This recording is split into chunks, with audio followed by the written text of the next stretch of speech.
Two big hallmarks of the stock market have been EV and SPAC. And there are certain scenarios where both of those have merged together in the case of Nikola Motors, which became public through a SPAC. And I'm very concerned about the whole EV space right now. I feel like there are a lot of bullish sentiments about all these different electric vehicle companies, but I would hold back from investing a long position in these companies. You have a lot of them that are pre-revenue or that are just rolling out the concept and getting started. You do have big companies like Tesla, which have been able to deliver on promises, but Tesla has such a high valuation right now that puts it at a higher level than Walmart, even though Walmart generates significantly more revenue and profits than Tesla. Now, I get that Tesla is a far more innovative company than Walmart, and innovation is a big part of what allows stocks like Tesla to have the type of growth they've had. But I think when people look at Tesla and they see electric vehicle, they see another play like that, they're hoping to ride on that next Tesla.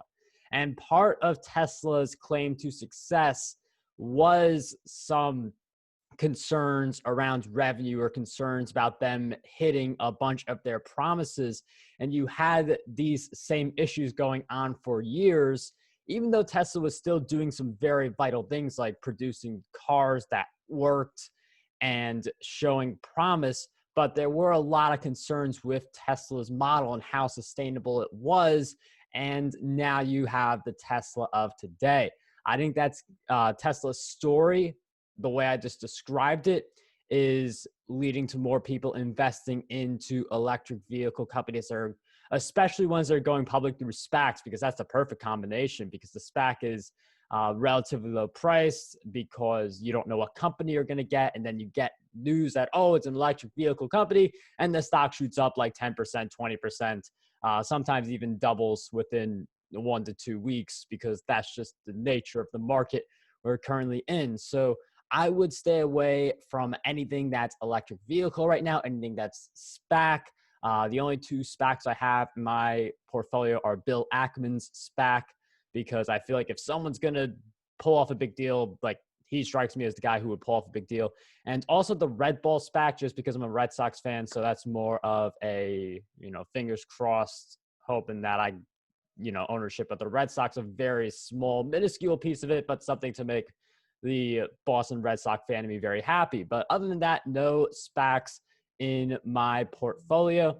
And I think it's just a very toxic investment, especially when we are looking at a lot of companies that are either pre-revenue or they have products that are out in the market, but can they really justify multi-billion-dollar market caps when maybe they have a few hundred sales or a few thousand sales, or just like a contract in the works that could lead to something good, or a contract that could go to someone else instead. So those are just some of my thoughts. I am very concerned with EV and SPAC. The only way I really get into them is through puts. Even then, I've been very light with the put activity, because you could do a put on a SPAC or on an EV that recently came out of a SPAC, and you have a lot of people that will buy into these companies because they see EV, they see SPAC, they see all the buzzwords. So the only stocks I've even been doing puts on, I did a brief put on NEO. I got out of that quickly.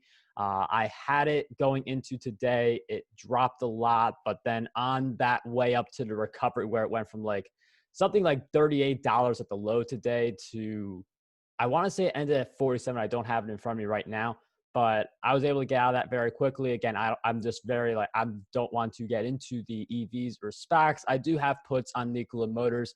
I just feel like that's a lot more obvious with lockups expiring.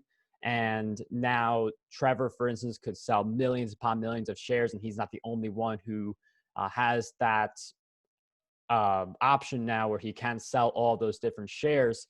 And that one's just a little bit more obvious in my opinion, but there's a lot of stuff I don't like about this space.